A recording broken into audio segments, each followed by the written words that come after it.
Hello everyone, this is Ghanshyam Kumar. प्यारे बच्चों, आज इतने लंबे समय बाद हम और आप फिर एक दूसरे के सामने उपस्थित हैं, या यूँ कहें कि एक दूसरे के सामने पठन पाठन के लिए तैयार हैं। बच्चों, पिछले क्लास में आप सभी लोगों ने वॉइस के जो तरह तरह के नियम, रूल्स जो भी हैं, उसको बहुत ही बारीकी तरीके से उसका अध्ययन किया।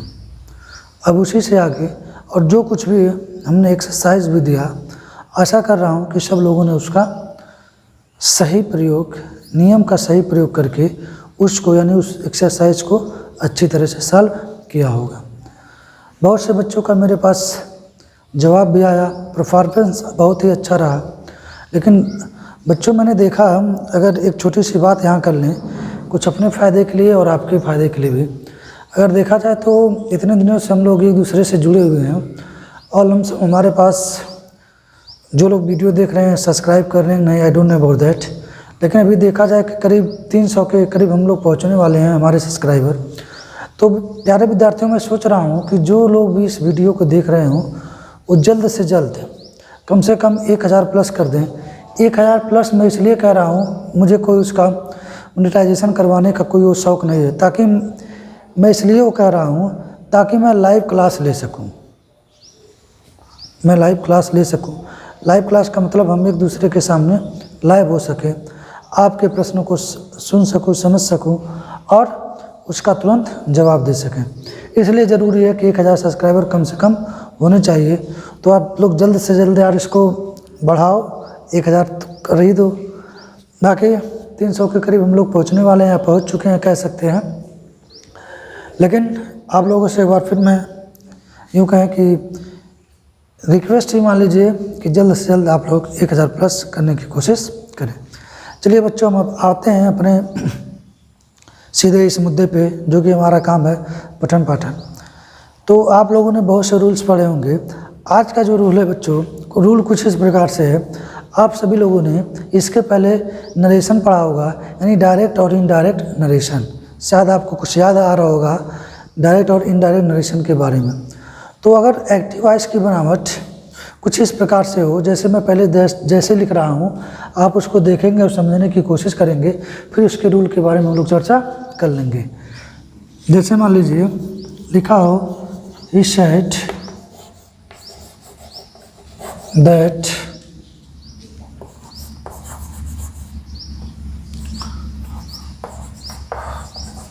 यू वर लीजिए।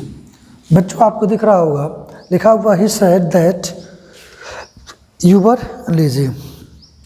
तो इसमें क्या है, आपको ढूंढना है क्या है, सब्जेक्ट, वर्ब।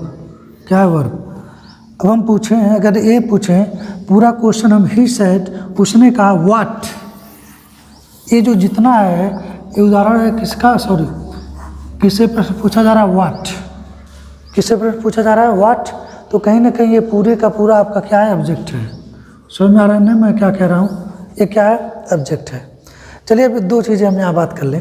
अगर ये ऑब्जेक्ट है तो मान लीजिए, क्या हम इसको ऑब्जेक्ट को हम उठा के सब्जेक्ट के स्थान पर लाते हैं?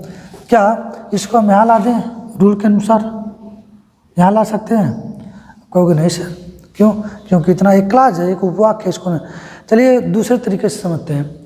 मान लीजिए अगर मैं यहाँ पे हूँ, आज इस स्टूडियो में हूँ अपने, तो अगर मुझे घर जाना है तो मैं कहूँ कि I go to my house, I go to my house.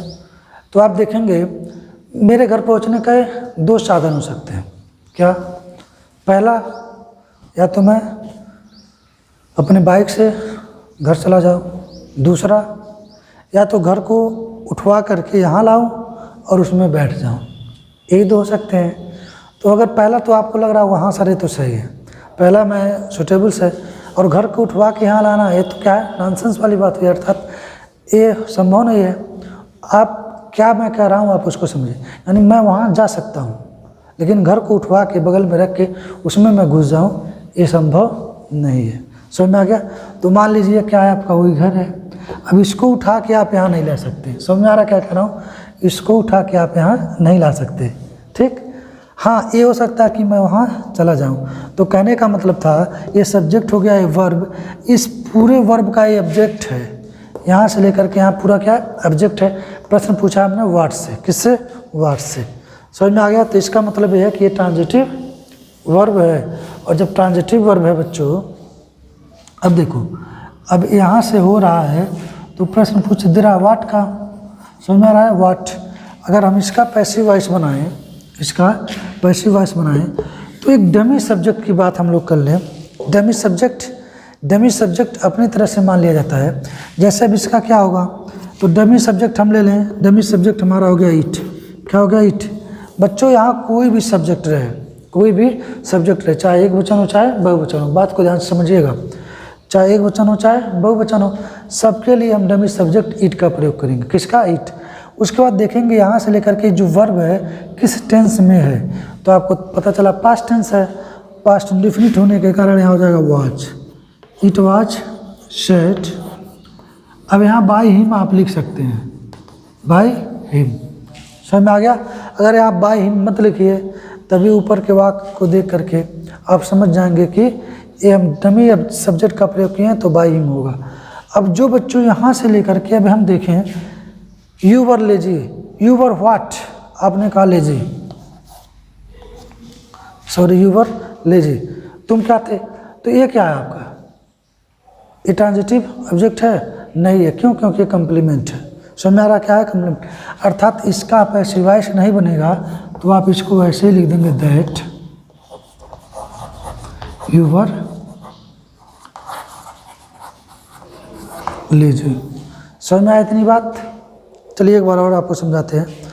बच्चों मान लो मैंने जो उदाहरण लिखा हुआ है ऊपर, यहाँ पे आप देखिए,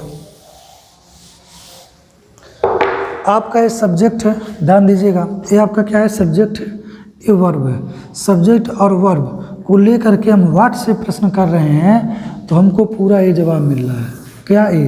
तो इसका मतलब इस वर्ब का ये क्या है, ऑब्जेक्ट है।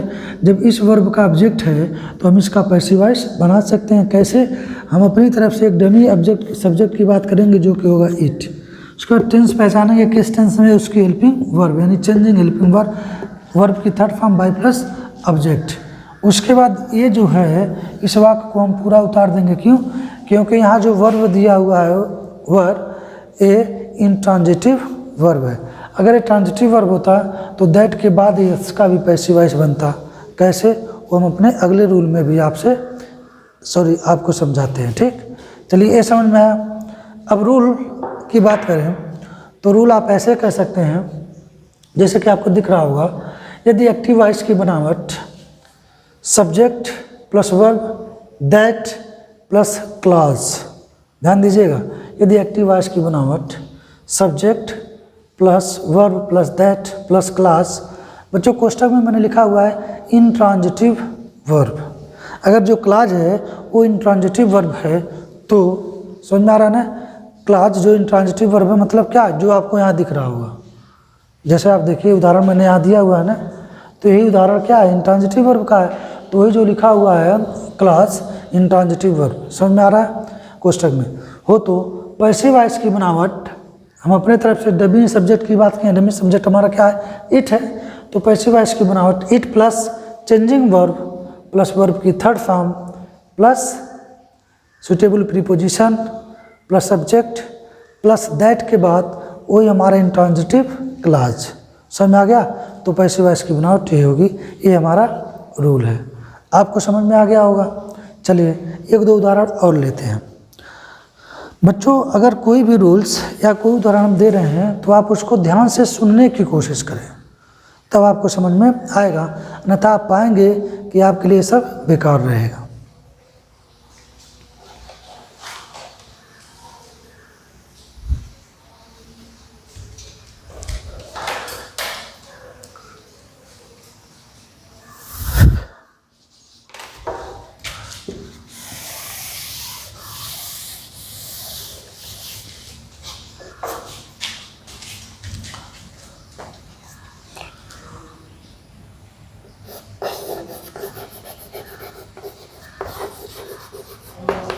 Rama said,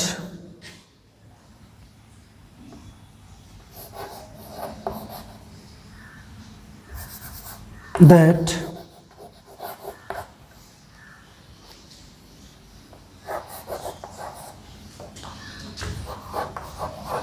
he was very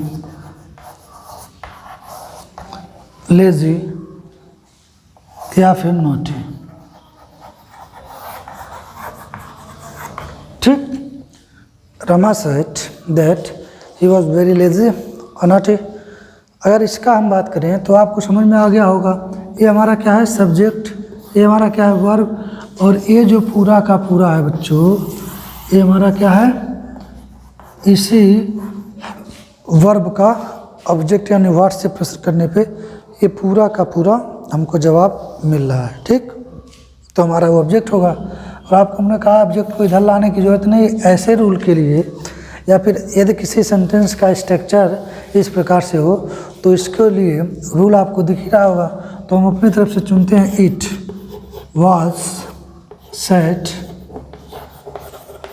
bye Rama that, और जो हमारा इंट्रांजिटिव है ये हम पूरा लिख देंगे, he was very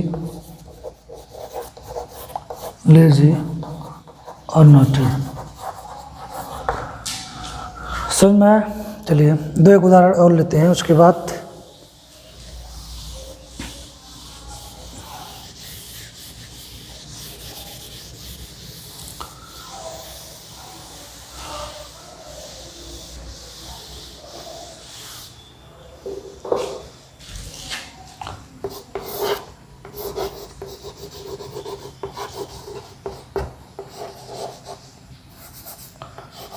Chunky told me that he went his home। His, तो बच्चों आप ध्यान दीजिए, ये हमारा क्या है सब्जेक्ट, ये क्या है वर्ब, ये क्या है ऑब्जेक्ट। तो सब्जेक्ट वर्ब ऑब्जेक्ट ये मिल गया। अब यहाँ देखिए हमारा क्लास में देखिए सब्जेक्ट वर्ब, ये वर्ड का जवाब दे रहा नहीं, ये हमारा क्या है एडवर्ब हो जा रहा है। तो कहीं ना कहीं हम इसका पैसिव वॉइस बनाएंगे, इसका पैसिव वॉइस नहीं बनेगा। तो इसका हो जाएगा I was told by Jhumki that, अब यहाँ जो दिया हुआ बच्चे ही वेंट हिज होम। ठीक, समझ में आ गया? आशा कर रहा हूँ समझ में आया होगा। और इससे संबंधित आपके किताब में बहुत सारे उदाहरण हैं, आप उसको सॉल्व करिएगा। आपको उदाहरण नहीं मिल भी रहे होंगे तो आप जो डायरेक्ट से इनडायरेक्ट बना हुआ है तो इनडायरेक्ट का ही भाग है, आप उसको देख लीजिएगा, उसी का पैसिव वॉइस बनाना आप सीख लीजिएगा। ठीक, चलिए मिलते हैं बच्चों, आज के लिए इतना ही, मिलते हैं अपने अगले क्लास में। तब तक के लिए bye bye, have a nice day.